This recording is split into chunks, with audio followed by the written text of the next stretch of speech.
Hey Jeremiah, it's Peter. I figured the fastest way to kind of give you an overview of what Best of Music is all about is kind of make this video and walk you through it. Just want to say it was really great seeing you, meeting you last Thursday. You and Kelly and Chris, you guys played a great set. So um, I've had a chance to kind of check out what Amiga is doing, and I'm pretty excited about what you guys are doing. Haven't been able to get into Drew's stuff yet, but I'm hoping to this week. So let's get into it. This is kind of a pitch deck. It can be kind of long, so I'm going to fly through certain slides that really don't pertain to much. I just want to give you a high-level overview, and then if you're interested, and we really hope you are, maybe we can get on Skype and we can go into greater detail about what Best of Music can do for Amiga. All right, so here we go. This is basically a general overview of the music industry. It's part of our pitch deck. We don't need to go into it. We know that the music industry's been hit especially hard the last couple of years. It's become increasingly difficult for record labels to make it, but more so for independents and independent musicians to make a living. It's become extremely hard. This is basically a graph that we throw in when we're trying to talk to bands and we're trying to convince them that record label contracts are sometimes the worst possible thing you could do for your career as an artist. So we don't need to go into this too much unless you're interested in the economics of getting screwed on a record deal. Steve Albini has a really good article on this. I'm sure you've read it, but we can talk about that if you want. A couple bands have been using alternative methods of raising money for their art. Trent Reznor, Radiohead was very successful with not this last album, but 2 albums ago, In Rainbows. Josh Freese is doing some really cool stuff. There's also some really great tools out there. I know you guys are using Bandcamp, which is awesome. I know that Kelly, to finance the recording, you guys did a Kickstarter campaign, which is really cool. Kickstarter's been very good for a lot of bands.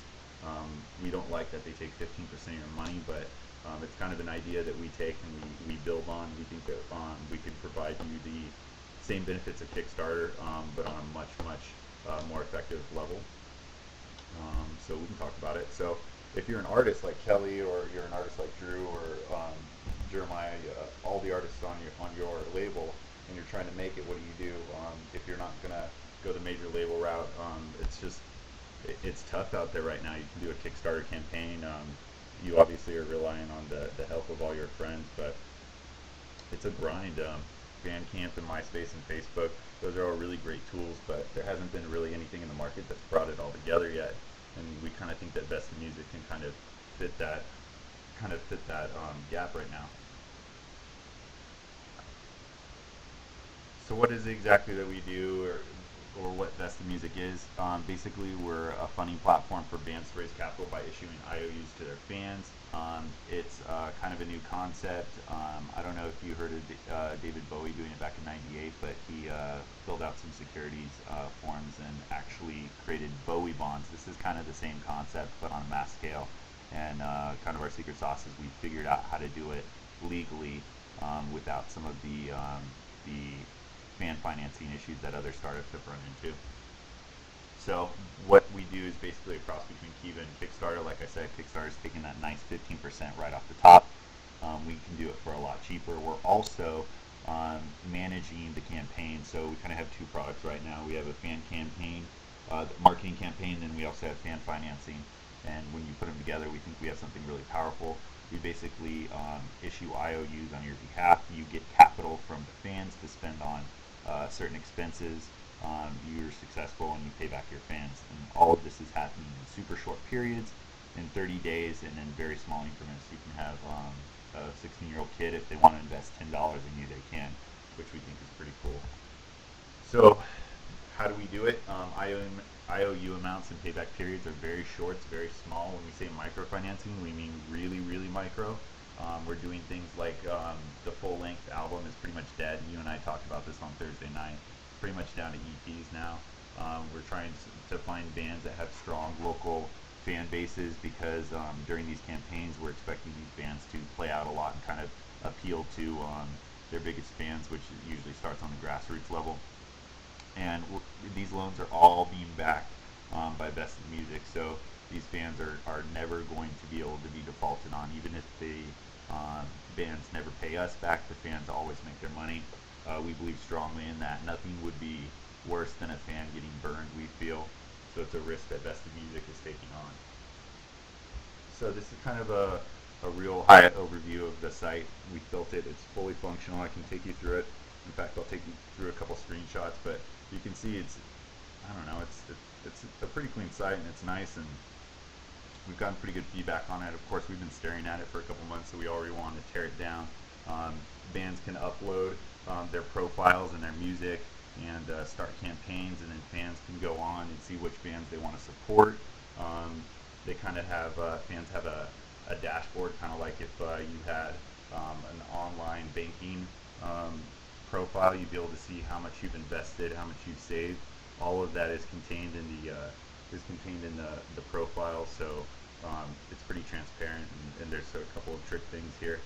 The payouts right here all determine on how well your band is doing, so we can get into that a little bit. Basically, like I said, we match fans and bands. Bands are looking for money, fans are looking for kind of a better interaction between the bands that they like, and they just want to support music. You can see right here, if a fan wants to hold on to their money and kind of promote for you, we track the band's social metric progress, and this kind of inflates the return on investment that each of these fans get. Or the fan can simply take a perk to retire some of your debt. That's kind of going back to the Josh Freese, Trent Reznor model, which is something that we think is going to be pretty powerful. We think we can get a decent percentage of the fans to forgive. I think it's kind of similar to the Kickstarter effect that you guys probably saw when Kelly was recording her album. And so this is just an overview of who we are. We have a team in LA, and we have a development team in Indonesia, and we have a team in San Diego. So we're just getting into beta right now. These are kind of our goals over the next 6 months. Not really all that relevant. This is the site. If you guys are interested in walking through the site, I would love to take you through it, what it would mean for you. If you're interested, you can see what a profile looks like. It's very easy to see how much functionality we built into the site. We have music players. This would be your campaign funding, how you were doing on your social metrics right here. All of your perks that you're trying to get people to forgive. So it's all built in, and it's all supported. This is kind of that member dashboard that we mentioned, kind of like I mentioned, Schwab bank account or online banking of some sort, where you can keep track of all your balances, how you're doing, the different IOUs that you purchased for the bands, the different forgiveness perks that you purchased. All of that's contained. So it's kind of a lot to fit in here. It's pretty complicated. It can be complicated. I hope that you guys don't see it as complicated. We think it's an idea though that has some merit, and we're hoping that Amiga can participate, and we'd love to talk to you. So Jeremiah, give me a call, or you can call me at 949-525-7747, or send me an email at peter@bestmusic.com. Thanks.